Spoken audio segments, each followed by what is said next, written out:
আজ আমি চলে এসেছি যে কালী মন্দিরে। এখানে মায়ের গায়ের রং সবুজ। পশ্চিমবঙ্গের এই একটি মাত্র মন্দির যেখানে এলে আপনারা দেখতে পাবেন সবুজ কালী। মন্দির খোলা হয়, যেটা দর্শন শুরু হয় সকাল 10টা। সকাল 10টা থেকে দর্শন শুরু হয়, এটা রাত্রি পর্যন্ত চলে। আচ্ছা, মন্দির আমাদের বন্ধ হয় না। 1357 বঙ্গাব্দের রটন্তি কালী পূজা তিথিতে এবারে আমরা 73তম পূজা পালন করলাম এবং এই 1431 আমরা 74তম বর্ষে পদার্পণ করেছি।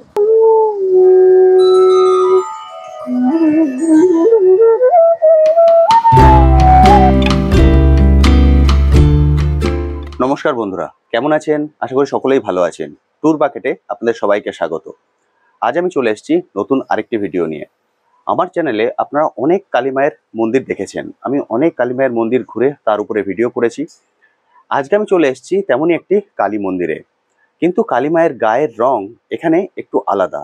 সাধারণত আমরা দেখি কালী মায়ের গায়ের রং হয় নীল, এর মাঝে আমি একটা করেছিলাম যে শ্বেত কালী, অর্থাৎ তার গায়ের রং সাদা। তেমনি আজ আমি চলে এসেছি যে কালী মন্দিরে, এখানে মায়ের গায়ের রং সবুজ। পশ্চিমবঙ্গের এই একটি মাত্র মন্দির যেখানে এলে আপনারা দেখতে পাবেন সবুজ কালী, অর্থাৎ মায়ের গায়ের রং সবুজ। তো আজকের এই ভিডিওটিতে আমি এর যাবতীয় ডিটেলস আপনার সঙ্গে শেয়ার করব। মন্দিরটি কোথায়, এখানে আপনাদের কিভাবে আসতে হবে, এখানে পুজো দেওয়ার পদ্ধতি কি, মায়ের গায়ের রং কেন সবুজ, এর যাবতীয় ডিটেলস থাকবে আজকের এই ভিডিওটিতে। ফলে ভিডিওটি স্কিপ না করে সম্পূর্ণটাই দেখার অনুরোধ রইল। আর যারা ফার্স্ট টাইম আমার ভিডিও দেখছেন তাদেরকে রিকোয়েস্ট করব, প্লিজ চ্যানেলটি সাবস্ক্রাইব করে নেবেন। ভিডিও নিচে যে রেড সাবস্ক্রাইব বাটনটি আছে সেটি প্রেস করে পাশের নোটিফিকেশন বেলটি অবশ্যই অন করে দেবেন, তাহলে আমার সকল ভিডিওর আপডেট সবার আগে পৌঁছে যাবে আপনার কাছে। চলুন তাহলে শুরু করা যাক আজকের ভিডিও।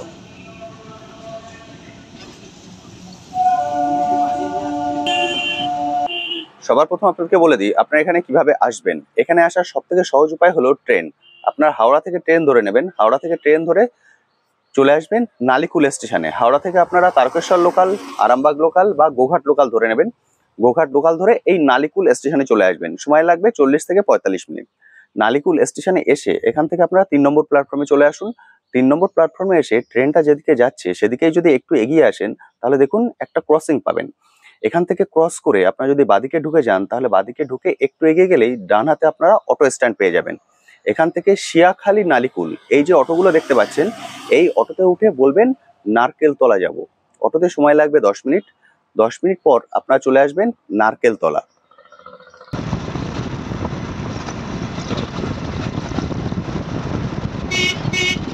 তো আমি এখন চলে এসেছি নারকেলতলা। অটো করে এলে অটো আপনাদেরকে এখানে নামিয়ে দেবে। এখানে নামিয়ে দিলেই রাস্তার উল্টো পাশে আপনারা ওখানে দেখতে পাবেন একটা সাইনবোর্ড আছে সবুজ কালী মন্দির। এখান দিয়ে যদি আপনার রাস্তাটা ক্রস করে যান তাহলেই এখানেই লেখা আছে হুগলি জেলার বিখ্যাত সবুজ কালী মায়ের মন্দির,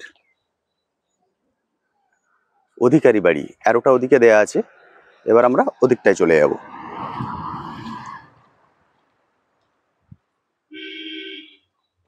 একটুখানি সামনে এগিয়ে গেলেই আপনারা মন্দিরে পৌঁছে যাবেন। আপনারা ওখান দিয়ে ঢুকবেন, ওটা হলো রাস্তা। ওখান দিয়ে সোজা এগিয়ে এলে এই রাস্তা ধরে এগিয়ে যাবেন।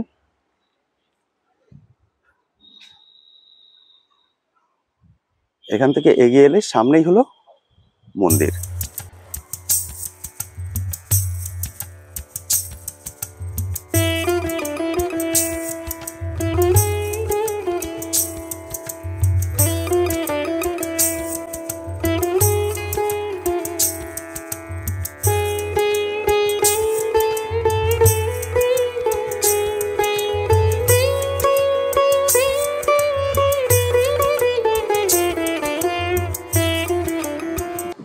তো এখন আমি কথা বলে নেব, এই মন্দির যিনি প্রতিষ্ঠা করেছিলেন ইনি হলেন ওনার নাতি।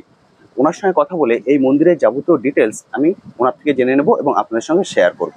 নমস্কার দাদা। নমস্কার। সবার প্রথম যেটা আমি জানতে চাইবো সেটা হলো এই মন্দিরের ওপেনিং এবং ক্লোজিং টাইমটা, মানে মন্দির কখন খোলা হয় কখন বন্ধ হয়। আমাদের মন্দির খোলা হয়, যেটা দর্শন শুরু হয় সকাল 10টা। সকাল 10টা থেকে দর্শন শুরু হয়, এটা রাত্রি পর্যন্ত চলে। আচ্ছা, মন্দির আমাদের বন্ধ হয় না। আচ্ছা। আর যদি কেউ পুজো দিতে চান, যে আমরা অনেকে তো মনে করেন পুজো দিতে চাই, মায়ের মন্দিরে অবশ্যই পুজো দেবেন। পুজো দেওয়ার জন্য মোটামুটি এখানে আমাদের পুজো শুরু হয় সকালের পূজাটা সকাল 11টা থেকে 12টা। 11টা থেকে 12টার মধ্যে। আচ্ছা। মন্দির খুলে যে আমাদের 10টার মধ্যে থেকে দর্শন শুরু হয়ে যায়। 11টা থেকে পুজো শুরু হয়, সেটা 12টা 12:30 পর্যন্ত চলে। আচ্ছা তাই যারা পুজো দেবেন তারা কিন্তু 12:30টার পরে এলে আর পুজো দেওয়া হবে না, কারণ পুজো তখন শেষ হয়ে যাবে। আচ্ছা 11টা থেকে 12টার মধ্যেই আমাদের পুজো দেওয়ার সময়। তারপরে পুজো হবে আবার সন্ধ্যাবেলা। তারপরে পুজো আবার সন্ধ্যেবেলা। সন্ধ্যাবেলা। সন্ধ্যে কটার সময়? 6টার সময় আমাদের সন্ধ্যা আরতি হবে। 6টার সময় সন্ধ্যা সন্ধ্যা আরতি। আরতি হবে, সেই সময় আবার পুজো দিই। অনেকে চান যে আমাদের পুজো রেখে দিন আপনারা, সেই সময় মাকে পুজো দিয়ে দেওয়া হবে এরকম। আচ্ছা। কিন্তু প্রসাদটা আমরা দিতে পারি না বুঝতে ওই পেরেছি। সময়, যার কারণে পুজো হয় না, প্রসাদ দেওয়া যায় না। আর একটা হচ্ছে এই যে বৈশাখ মাসে আরেকটি আর পুজো হয়, যেটা বিকেলবেলা বৈকালিক পুজো যেটাকে বলে, আচ্ছা। 4টের সময় পূজা। অর্থাৎ এই বৈশাখ মাস, সারা বৈশাখ মাসটা জুড়ে আমাদের পুজো, যেমন সকালে মঙ্গল আরতির মাধ্যমে পুজো শুরু হয়, তারপরে দর্শন শুরু হয় 10টা থেকে, তারপর 11টা থেকে মায়ের নিত্য পুজো হয়, আর বৈশাখ মাসটা বৈকালিক পুজো হয়, এবং সন্ধ্যাবেলায় শীতল আরতি পুজো হয়। আর আচ্ছা এছাড়াও প্রতিটা অমাবস্যা এবং পূর্ণিমা তিথিতে এবং বিশেষ বিশেষ তিথিতে এখানে যজ্ঞ, হোম যজ্ঞ অনুষ্ঠিত হয়, আচ্ছা এবং মায়ের বিশেষ ষোড়শ উপাচারে পূজা হয়। সেই দিন এখানে ভোগের আয়োজন, মানে ওই আচ্ছা। দিন ভোগ, এখানে যারা আসবেন তারা ভোগ সেবা করতে পারবেন, অর্থাৎ অমাবস্যার দিন। অমাবস্যা দিন। অমাবস্যার দিনে এখানে ভোগ সেবা করতে পারেন তারা। এখানে আয়োজন থাকে এবং অনেকে আহুতি দিতে আসেন অনেক দূর দূরান্ত থেকে, বিভিন্ন সমস্যার উদ্ধার হওয়ার জন্য মায়ের কাছে, আচ্ছা। মায়ের ওই যজ্ঞে আহুতি দেওয়ার জন্য আসেন। এবার বলুন, আমি অনেক কালী মায়ের মন্দির ঘুরে দেখেছি, আমরা যেটা দেখে থাকি মায়ের গায়ের রং হয় নীল। এর মাঝে আমি একটা মন্দির কভার করেছিলাম, সেখানে মায়ের রং সাদা অর্থাৎ শ্বেত কালী। কিন্তু এটাই একমাত্র মন্দির পশ্চিমবঙ্গে যেখানে মায়ের গায়ের রং সবুজ। এই সবুজ হওয়ার কারণটা কি? এর পিছনে কি কোনো ইতিহাস বা অনেক ইতিহাস আছে, অনেক গল্প আছে এর পেছনে। গল্প বলতে কি, ঘটনা আছে আচ্ছা। মানে এই সবুজ মায়ের গায়ের রং হওয়ার ক্ষেত্রে। তো এই কথা বলতে গেলে আপনাকে প্রায় 90 বছর আগেকার একটা ঘটনা বলতে হয়। আমার দাদু, ঈশ্বর স্বর্গত শ্রী বটকৃষ্ণ অধিকারী ঠাকুর, উনি সেই সময় ম্যাট্রিকুলেশন পরীক্ষা পাশ করেন। পাশ করার পর উনি চাকরি পান। আচ্ছা প্রথমে বিহারের একটি জায়গায়, পরবর্তীকালে আমাকে রাজস্থান এবং দক্ষিণ ভারত বিভিন্ন জায়গায় উনি চাকরি করতে শুরু করেন, মানে ট্রান্সফার চাকরি। তেমন একটা সময় যেহেতু ছেলের অনেক জায়গায় ট্রান্সফার হচ্ছে, দাদুর বাবা মা চাইলেন না যে উনি বাইরে কোথাও চাকরি করেন। আচ্ছা এবং দাদুরও যে খুব একটা চাকরিতে মন ছিল বা মন লাগবে এমনটা কিন্তু নয়, মানে দাদু যে খুব একটা চাকরিতে গিয়ে স্যাটিসফাই ছিল এমনটা কিন্তু নয়। দাদুর খুব একটা কাজে মন লাগতো না। ছোটবেলা থেকে দাদু খুব ভাবখেয়ালি মানুষ ছিলেন, বাঁশি বাজাতে পারতেন, আপন ভোলা মানুষ। আচ্ছা তো বাবা মায়ের কথাতে এবং নিজের ইচ্ছাতেই চাকরি ছেড়ে দিয়ে দাদু চলে আসেন এখানে আমাদের গ্রামে। আচ্ছা আসার পর আমাদের গ্রাম্য যা জীবিকা হয় চাষ করা, তো চাষবাসের কাজে উনি লেগে পড়েন। তো আমাদের গরু ছিল, গরু মাঠে নিয়ে যাওয়া বা মাঠে নিয়ে গিয়ে গবাদি পশু পালন বা অন্যের জমিতে কাজ করা যেটাকে বলে, সেই কাজ দাদু করতে শুরু করেন। এবং প্রথমেই বললাম যে দাদু বাঁশি বাজাতে পারতেন। তো আমাদের গ্রামে একটি শ্মশান আছে, যে শ্মশানটি মানে কিছুটা আইল্যান্ডের মতো, অর্থাৎ আইল্যান্ডের মধ্যে চারদিকে যেমন সমুদ্র থাকে, চারদিকে চাষের জমি, আচ্ছা আর মাঝখানে হচ্ছে জঙ্গল এবং শ্মশান। আচ্ছা। সেই শ্মশানের শ্মশানে জঙ্গল যেতে গেলে জমির মাঝখান দিয়ে যেতে হবে। মাঝখান দিয়ে যেতে হয়, এবং চারিদিকটা মানে চাষের জমি। আচ্ছা দূরে যে গ্রাম বা জনবসতি প্রায় 1-1.5 কিলোমিটার দূরে দূরে, আচ্ছা 600-700 মিটার 1-1.5 কিলোমিটার দূরে ছিল। মানে ওখান থেকে যদি কেউ চেঁচায়, মানে চেঁচায় কাউকে ডাকে, কেউ শুনতে পাবে, লোকালিটি নেই আর আচ্ছা দূরে লোকালিটি। তো এমন একটা নির্জন একটা স্থান। তো এমন একটা দিনে দাদু ওই গরু নিয়ে গেছেন ওই মাঠের জমিতে। তো ওখানে ওই গরুর খোঁটায় গরুকে বাঁধছেন, এমন সময় দাদুর পিছন দিক থেকে একজন সাদা বস্ত্র পরিহিত সন্ন্যাসী দাদুর নাম ধরে ডাকা। মানে দাদু গরুর খোঁটাটা বাঁধছেন আর দাদুর পিছন থেকে এইভাবে ডাক আসে যে বটকৃষ্ণ।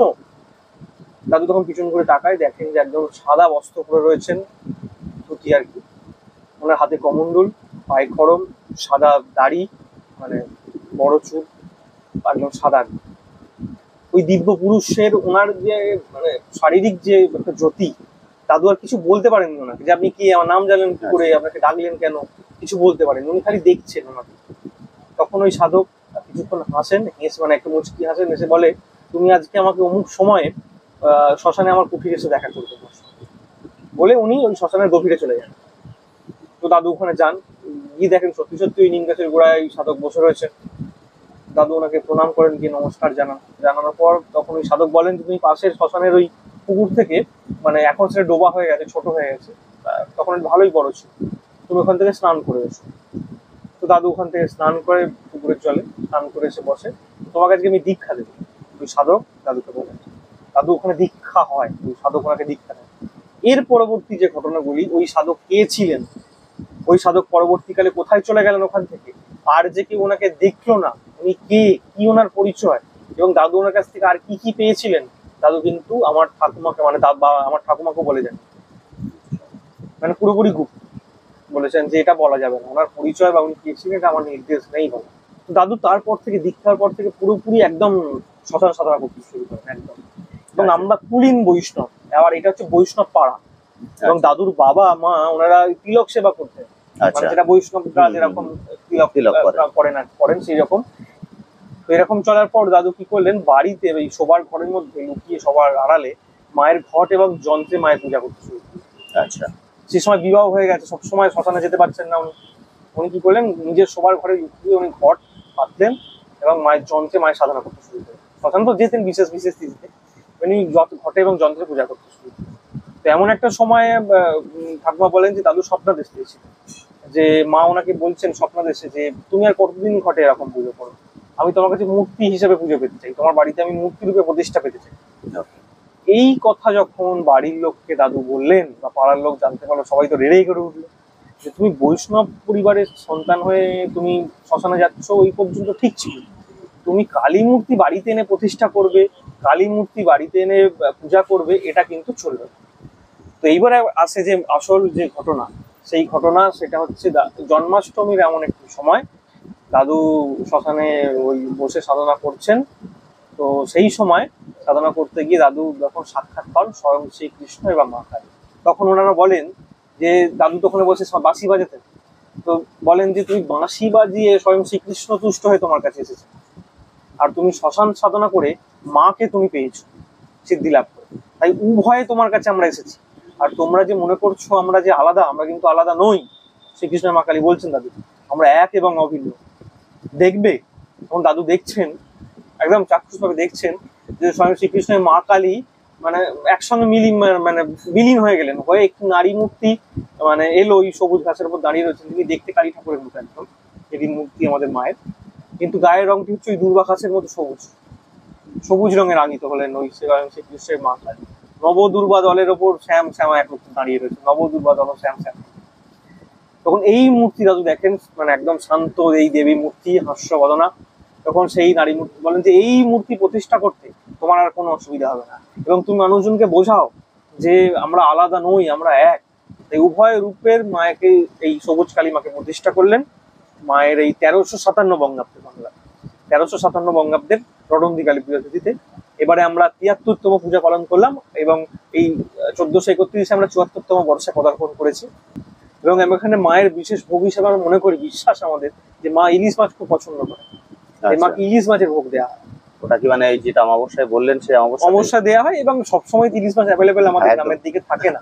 এবং যারা শহর থেকে আসেন, যারা কলকাতা থেকে আসেন, অনেক সময় মানিকতলা বাজার থেকে নিয়ে আসেন, বা আমাদের কাছাকাছি উত্তরপাড়া শেওড়াপুলি বাজার থেকে অনেকে নিয়ে আসেন, যখন পাওয়া যায় অ্যাভেলেবেল থাকে। তো বিভিন্ন বিশেষ বিশেষ সময় ইলিশ মাছের ভোগ দেওয়া হয়। নরমালি মাছ ভোগ দেওয়া হয়, শুধু ইলিশ মাছ নাকি যে কোনো মাছ? যে কোনো মাছ দেওয়া হয়। মায়ের আমরা প্রিয় মাছ ইলিশ মাছ হিসেবে মাকে বিশেষ স্মৃতিতে ভোগ দেওয়া হয়। এবং মায়ের ফুল হিসাবে জুঁই ফুল আমরা খুব মাকে দেওয়া হয়, মা খুব পছন্দ করে। ভবিষ্যতে কি মায়ের কোনো বড় মন্দির বা কিছু করার পরিকল্পনা আছে? আর্থিক কারণেই আমাদের মেনলি মায়ের, এটা অন্য কোনো কারণ নেই। মায়ের মন্দির পাকা হয়নি শুধু আর্থিক কারণের জন্য। তৎকালীন সময় আমাদের যেমন আর্থিক পরিস্থিতি খুব একটা যে ভালো ছিল না, বললাম অন্যের জমিতে চাষ করা যেমন কাজ ছিল, তো এখন আমাদের আর্থিক পরিস্থিতি খুব একটাও ভালো নেই, যার কারণে মন্দির এইভাবে হচ্ছে না একদম।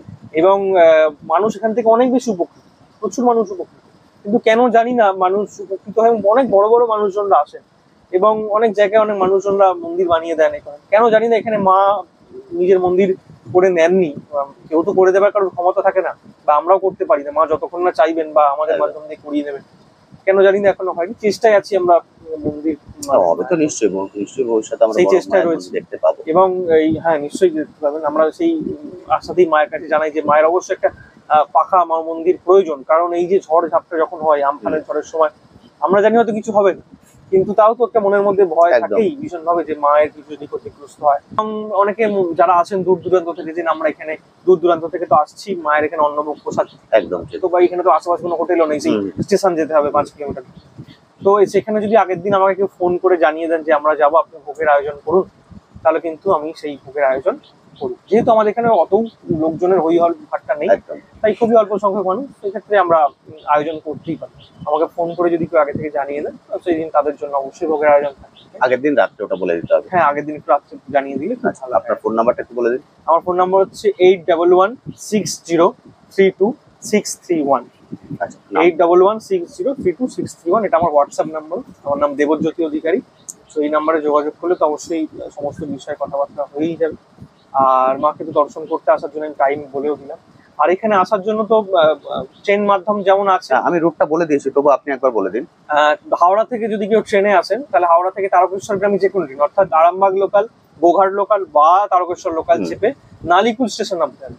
নালিকুল স্টেশনের 3 নম্বর প্ল্যাটফর্ম দিয়ে বাইরে বেরিয়েই জাস্ট রেল লাইনের গা থেকে অটো আছে, সেই অটোতে চাপবেন, চেপে বলবেন নারকেলতলা বা সবুজকালী মন্দির যাবেন, যে কোনো একটি বললেই ড্রাইভার একদম নামিয়ে দেবে। এবং যে ড্রাইভার নতুন, মানে তারা হয়তো বুঝতে পারবে না সবুজকালী, তাই নারকেলতলা বলে রাখলাম। এবং নারকেলতলা সবুজকালীর সঙ্গে এক। এবং সবুজকালী বললে যারা পুরোনো ড্রাইভার হচ্ছে, অটো যারা চালান, তারা একদম মায়ের মন্দিরের রাস্তার সামনেই নামিয়ে দেবেন একদম, তাই আপনাকে হাঁটতে হবে না। তো এই হচ্ছে মানে ট্রেনে আসার উপায়। আর বাসে যদি কলকাতা থেকে কেউ আসে, আরামবাগগামী বা বাঁকুড়াগামী যে কোনো বাস, আচ্ছা, ধর্মতলা থেকে বাঁকুড়াগামী যে কোনো বাস, আরামবাগগামী বাস, সেই বাসে চেপে শিয়াখালা নামতে হবে। আচ্ছা, শিয়াখালা ভায়া ডানকুনি হয়ে আসছে, শিয়াখালা নামতে হবে। শিয়াখালা নেমে ওই নালিকুল থেকে যে অটোগুলি যাচ্ছে, নালিকুল শিয়াখালা অটো, ওই শিয়াখালা থেকে নালিকুল যাওয়ার অটো চাপতে হবে, চেপে ওই সবুজকালী বা নারকেলতলা। বুঝতে পেরেছি। এই দুটো পথই রয়েছে মানে আসার জন্য। আর কড লাইনে যদি কেউ আসতে চান, সেক্ষেত্রে কামারকুন্ডু বা বারুইপাড়া স্টেশন নামতে হবে। আচ্ছা, বারুইপাড়া স্টেশন নেমে বারুইপাড়া স্টেশনের বাইরে থেকে অটো আছে শিয়াখালা যাওয়ার অটো, বারুইপাড়া থেকে শিয়াখালা, শিয়াখালা থেকে আবার অটো চেঞ্জ করে নারকেলতলা। আর যদি কেউ কামারকুন্ডু আছেন, কামারকুন্ডু নেমে কামারকুন্ডু থেকে নালিকুল চলে এলেন, ওখান থেকে অটো বা টোটো অ্যাভেলেবেল থাকে। কামারকুন্ডু থেকে নালিকুল চলে এলেন, নালিকুল থেকে এই শিয়াখালা নালিকুল অটো চেপে নারকেলতলা স্টপেজ। আচ্ছা, অনেকগুলো রাস্তায় আছে, মানুষ যদি অনেক চান রকম চলে আসতে পারেন। কলকাতা থেকে খুব একটা বেশি দূরত্ব তো নয়, আমাদের একদম 1.5 ঘন্টার দূরত্ব। এবং একটি কথা আমি বলতে মানে মিস করে গেছি, এবং যেহেতু ওই বাঁশি বাজিয়ে স্বয়ং শ্রীকৃষ্ণকে তুষ্ট করেছিলেন দাদু, তাই সেই সময় থেকে এখনো পর্যন্ত প্রতিদিন মাকে বাঁশি বাজিয়ে শোনানো, তারপর কি রাত্রে না দিনে? যে কোনো সময়, প্রতিদিন যে কোনো সময়। এবং প্রথমে দাদু বাজাতেন, তারপর বাবা বাজাতেন, এখন আমি বাজাই। তাই আমি এখন রেয়াজ করি, তো রেয়াজের সময় তখন ওই 2-3 ঘন্টা মাকে বাঁশি বাজানো শোনানোই হয়, প্রতিদিন এটা মাকে শোনানো। এটা কিন্তু কোনো রেকর্ডিং, কোনো বক্সে চালানো নয়, এবং লাইভ মায়ের সামনে বাঁশি বাজিয়ে শোনানো হয় মা। এই রীতিটা কিন্তু চলে আসছে। আচ্ছা, আমাদের দর্শকরাও কি দেখতে পাবেন সেটা? নিশ্চয়ই দেখতে পাবেন, শুনতে পাবেন। তো আমি তো মোটামুটি সবকিছু আপনাদের সঙ্গে শেয়ার করে দিলাম, এখানে কিভাবে আসতে হবে সেটাও আমি দেখিয়ে দিলাম। ফলে একদিন সময় সুযোগ করে অবশ্যই এখানে চলে আসুন। এখানে চলে এসে নিলিবিলিতে একটু মায়ের কাছে সময় কাটান, কথা দিচ্ছি ভালো লাগবে। চলুন এবার বাকিটা ঘুরে দেখে নিই। আচ্ছা, আপনি যে এই বাঁশি শোনাবেন বা বাঁশি বাজান, এটা কি মানে একদম শিখেছেন কোথাও নাকি এমনি চলে এসেছে? আমি এখনো শিখি। আমি আসলে শাস্ত্রীয় সঙ্গীত বাজাই, ইন্ডিয়ান ক্লাসিক্যাল মিউজিক বাজাই, এবং আমার গুরুজি পদ্মভূষণ পণ্ডিত হরিপ্রসাদ চৌরাশিয়া। আচ্ছা, এখানে ওনার ছবি দেখতে পাচ্ছি না? এটা বৃন্দাবন গুরুকুলের আমি ছাত্র আর কি, ভুবনেশ্বর আমাদের। আচ্ছা, তো ওখানেই গুরুজির সঙ্গে আমার একটা ক্লাসের পর একটা ছবি আর কি। বাহ, খুব উনি সুন্দর। হচ্ছেন পদ্মবিভূষণ পুরস্কার, এবং বাঁশিতে তো ওনার ওপরে কেউ নেই। এবং আমার পরম সৌভাগ্য যে আমি ওনার চরণে ঠাঁই পেতে পেরেছি এবং ওনার কাছে শিখতে পারি।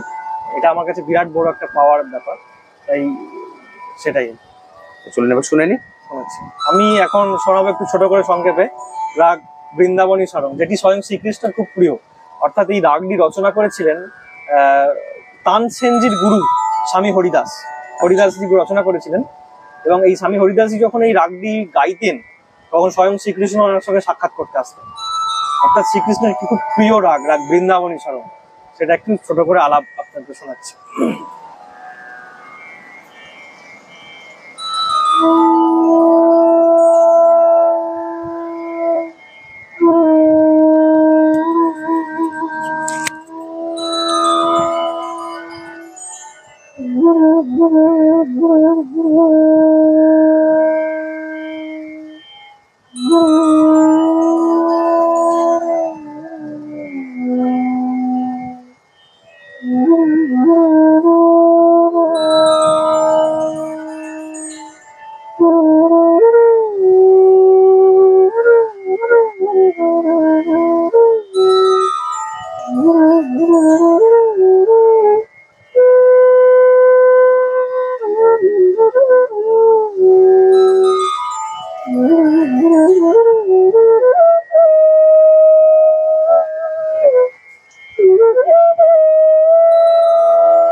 আপনারা সামনে যাকে দেখছেন উনি হলেন এই মন্দিরের প্রধান। উনি ক্যামেরার সামনে সচরাচর আসেন না, অনেক অনুরোধের পর উনি ক্যামেরার সামনে এসেছেন। ওনার কাছ থেকে জাস্ট দু একটা কথা আমরা জেনে নেব। সবার প্রথম আপনাকে যেটা জিজ্ঞেস করবো সেটা হলো, মাকে আমরা এখানে দেখছি সবুজ রঙে, তা আমরা কি মাকে সবুজ কালী বলেই চিনবো, না অন্য নামেও মাকে চেনা যেতে পারে? না, এখানে মাকে যখন প্রতিষ্ঠা করা হয় তখন তো যা কিছু প্রতিষ্ঠা হোক, মানে সে মানুষ থেকে দেবতা পর্যন্ত একটা নামকরণের একটা বিধি আছে একদম ঠিক। শাস্ত্রগত। সেই নামকরণে যখন মাকে প্রতিষ্ঠা করা হয় তখন মায়ের নামকরণ করা হয়েছিল, মায়ের নাম রাখা হয়েছিল বলাই ভালো, মা সিদ্ধেশ্বরী। মা সিদ্ধেশ্বরী, অর্থাৎ সিদ্ধেশ্বরী। মা এখানে সিদ্ধেশ্বরী নামে পরিচিত। যেহেতু মায়ের গায়ের রংটা সবুজ কচি কলা পাতার মতো, তাই সবার মুখে মুখে ছড়িয়ে গেছে সবুজ কালী। আচ্ছা, সেই মা সিদ্ধেশ্বরী আর তার ভৈরব, যেটা অষ্টধাতুর এখানে মূর্তি সব দেখতে বাবা, অষ্টধাতুর সিদ্ধিনাথ। সিদ্ধিনাথ। সিদ্ধিনাথ, আচ্ছা, অষ্টধাতু যে শিব মূর্তিটা আমরা দেখলাম ওটি হলো সিদ্ধিনাথ। সিদ্ধিনাথ। আচ্ছা, এখানে কিন্তু শিবলিঙ্গ নয়, শিবলিঙ্গ তো আছেই, হ্যাঁ, পানেশ্বর লিঙ্গ আছে, অন্য শিবলিঙ্গ আছে। তা এর সঙ্গে অষ্টধাতুর একটা শিব মূর্তি, পাওয়া হ্যাঁ। গেছে। সেটা মূর্তি রূপে সেই সিদ্ধিনাথ রূপে তাকে নামকরণ করা হয়েছে, নামকরণ করে তাকে প্রতিষ্ঠা করা হয়েছে সিদ্ধিনাথের মন্দিরে। এই শিব মন্দিরই সিদ্ধিনাথের। আচ্ছা দাদা, আমরা ওখানে অনেকগুলো সার্টিফিকেট দেখছি, ওগুলো কিসের একটু বলবেন? ওগুলো কিছু আছে, অ্যাস্ট্রোলজি সার্টিফিকেট আছে বাবার। আচ্ছা। বাবা আসলে ওই খুব একটা মানে মানুষজনের সামনে যান না তো। আচ্ছা, তো বাবার কিছু মানে পরিচিত ভক্ত যারা আছেন, যারা ওনাকে জোর করেই সেই সংবর্ধনা সবাই নিয়ে গেছেন, নিয়ে গিয়ে এই সমস্ত জিনিস দিয়েছেন। আচ্ছা, উনি কি মানে এখানে জ্যোতিষ এখানে চর্চা আমাদের করেন? দাদু ছিলেন, আমার আচ্ছা। দাদু জ্যোতিষী ছিলেন, আচ্ছা, জ্যোতিষ চর্চা হতো এবং পরবর্তীকালে বাবাও জ্যোতিষ চর্চা করেছেন আচ্ছা। এবং করেন বর্তমানে। এবং বাবার সঙ্গে তো আমি এখনো জ্যোতিষ চর্চা করি। তো আচ্ছা। আমাদের মানে জ্যোতিষটাও ট্র্যাডিশনালি চলে আসছে এটার সঙ্গে। এখানে যারা ভক্তরা আসবেন ওনারা যদি চান যে মানে হাত, আমি একদম সরাসরি বলছি, হ্যাঁ, হাত দেখাতে হাত চান বা দেখাতে কিছু জানতে পারবেন, চান, একদম পারবেন, সেটা ওনারা একদম। পারবেন তো? আচ্ছা, মানে সেই এবং সেটা অবশ্যই ফোন করে অ্যাপয়েন্টমেন্ট নিয়ে। কেউ ধরুন ঠাকুর দেখতে এলো, মাকে দর্শন করতে এলো, এসেই বললো আমার কাছে হাত দেখুন, আমাদের অতটাও সহজলভ্য ব্যাপারটা হয় না। ও, আচ্ছা, ঠিক আছে। ঠিক আছে, একটু ওই প্রতি বললাম, একটু আমাদের যে কন্ট্যাক্ট নাম্বার আপনি শেয়ার করে দিয়েছেন ওই একটু আগে থেকে কল ফোন করলে, করে নিয়ে জানিয়ে তারপর। তাহলে আপনার স্ক্রিনে যে কন্ট্যাক্ট নাম্বার দেখতে পাচ্ছেন এখন, এই কন্ট্যাক্ট নাম্বারে কল করে অবশ্যই আগে থেকে বুক, মানে আগের দিন রাত্রে যদি উনি ফোন করে দেন তাও হবে, তাই তো? অবশ্যই বুক করে নেবেন, বুক করে এসে তাহলে আপনি মায়ের দর্শন করে যদি কিছু জানার থাকে ওনার থেকে জেনে নিতে পারেন। এবার একটু সার্টিফিকেট গুলো দেখে নিন, এগুলো একটু বলে দিন। দেখুন এখানে অনেক সার্টিফিকেট আছে। প্রথমে যেটা পণ্ডিত অ্যাওয়ার্ড দেওয়া ছিল বাবাকে, আচ্ছা, গোল্ড ক্রাউন পণ্ডিত অ্যাওয়ার্ড, ওই জন্য পণ্ডিত শিবানন্দ পুরী আচ্ছা, সবাই মানে বলেন বাবাকে। আচ্ছা, তো এটা হচ্ছে বাবার আমাদের মানে যেটা হচ্ছে অরিজিনাল নাম যেটাকে বলা হয়, যেটা ব্যবহৃত জীবনের ক্ষেত্রে লাগে, সেটা হচ্ছে কালীপদ অধিকারী। আচ্ছা, এবং সাধন জগতের নাম হচ্ছে শিবানন্দ পুরী, পণ্ডিত শিবানন্দ পুরী। এটা হচ্ছে পণ্ডিত অ্যাওয়ার্ড। এটা হচ্ছে তন্ত্রকুলাচার্য অ্যাওয়ার্ড, এটা একটা স্পিরিচুয়াল কনফারেন্স থেকে বাবাকে দেওয়া হয়েছিল। আচ্ছা। আচ্ছা, এটা হচ্ছে রাজজ্যোতিষী অ্যাওয়ার্ড। রাজ জ্যোতিষী অ্যাওয়ার্ড, এটা হচ্ছে রাজজ্যোতিষী অ্যাওয়ার্ড। এটা হচ্ছে বঙ্গীয় চূড়ামণি শিক্ষা কেন্দ্র থেকে এটা দেওয়া হয়েছিল। এটা হচ্ছে সামুদ্রিক মহারত্ন অ্যাওয়ার্ড। আচ্ছা।